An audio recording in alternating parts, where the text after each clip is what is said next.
You're listening to a Roddenberry podcast.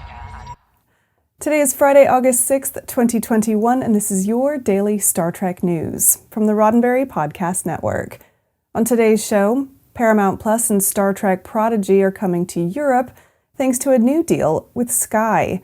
Here in the US, however, Star Trek films have jumped to AMC Plus. Mission AstroAccess is looking for disabled applicants for their upcoming zero-G flight, and I've got the answer to Tuesday's trivia question. I'm Alison Pitt, and today's show is supported by people like you through Patreon. Find out more and add your support at patreon.com/Daily Star Trek News.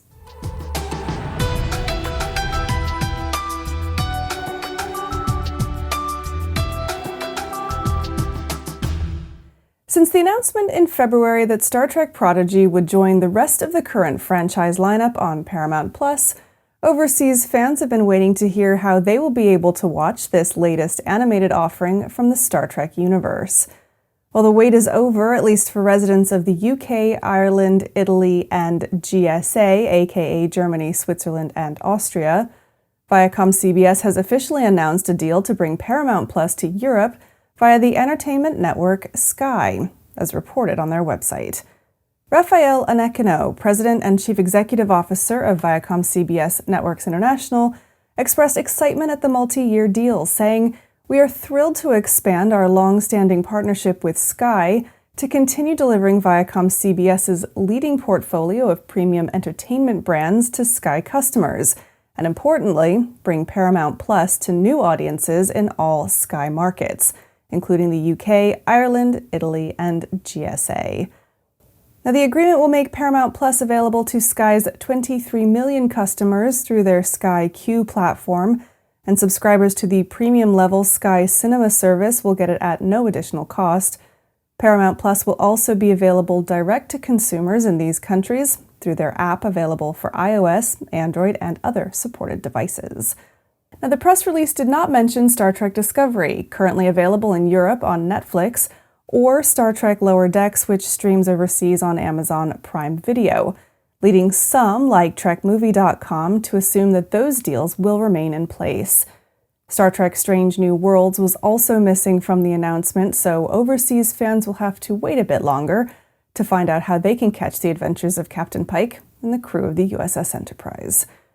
You can keep up with all the latest Star Trek Prodigy-related news and watch old episodes of all of the Star Trek series over on ParamountPlus.com. Now, today's news is a little bit easy come and easy go with regards to Paramount Plus.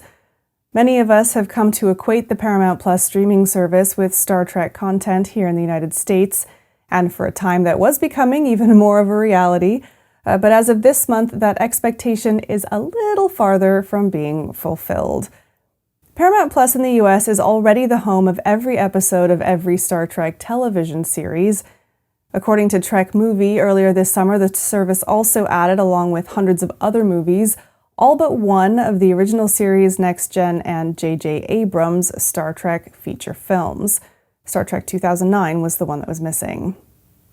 As of now, however, all but 2 of those 12 films have left the Paramount Plus catalog, with only Star Trek Beyond and Star Trek Into Darkness remaining.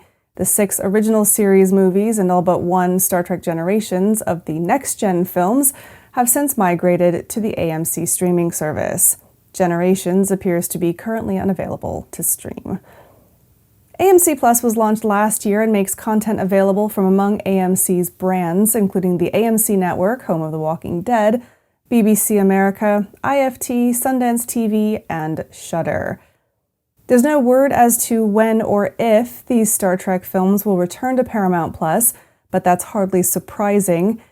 Being a leading producer and licensor of premium content to third-party platforms globally was one of Viacom CBS's strategic pillars when the merger was announced in 2019. For more context, licensing contributed $1.8 million, or 25%, to Viacom CBS's 2021 first quarter revenue. For more on the state of streaming Star Trek films, you can visit TrekMovie.com. Now, I've got more news and the answer to Tuesday's trivia here in just a moment, but first, a word from me. This weekend's TeePublic sale is nearing its end, so if you haven't yet, now is the time to check it out. In the Daily Star Trek News storefront, I've hand-curated some of the best Star Trek designs in the quadrant, and there's a couple original designs in there too, based on Star Trek 4, the one with the whales. Get t-shirts for just $13 and discounts on loads of other merchandise, now through Sunday.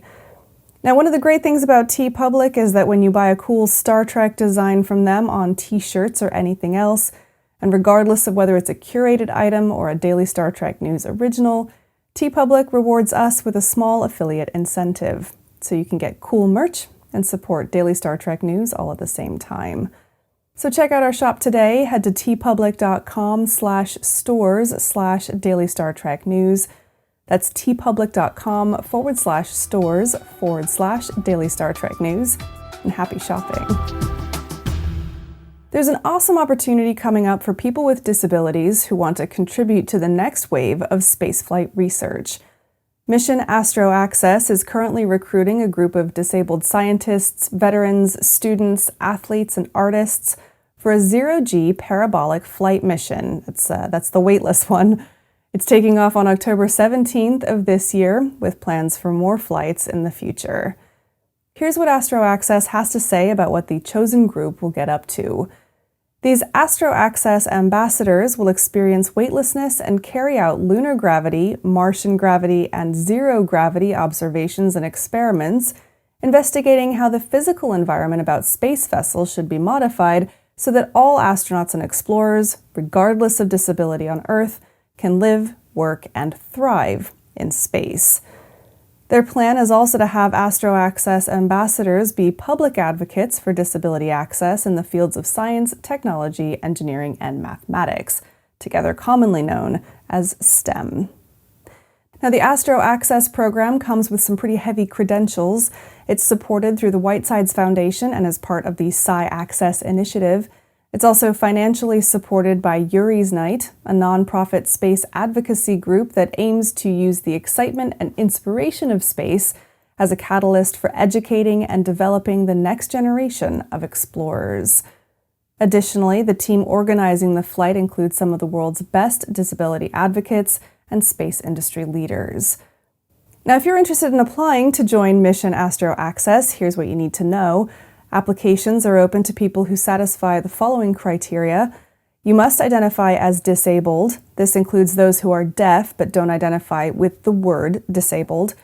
You must be 18 years of age or older. You must be proficient in either English or American Sign Language, and you must live in the United States. Applications are open through Sunday, August 15th, 2021 at 11:59 p.m. Pacific Time. To find out more about Mission AstroAccess and how to apply, visit astroaccess.org. And a big thanks to listener Rebecca for tipping me off to this story. And now it's the answer to this week's Trek Trivia. On Tuesday, I asked you, what projects involving Harry Mudd were considered but never happened, and why? In Star Trek The Original Series Season 3, writer Stephen Candle developed a script called Deep Mud, which would see Harry escape the planet where he'd been imprisoned in I-Mud, using weapons he couldn't possibly understand and partner with pirates he couldn't possibly control, before asking Kirk and crew for help. Roger C. Carmel was shooting a film at the time, however, and he was unavailable. That same year, a spin-off series based around Mudd's misadventures was discussed, but because of Star Trek's heavy workload and the cancellation of the series, it never got past the discussion stage.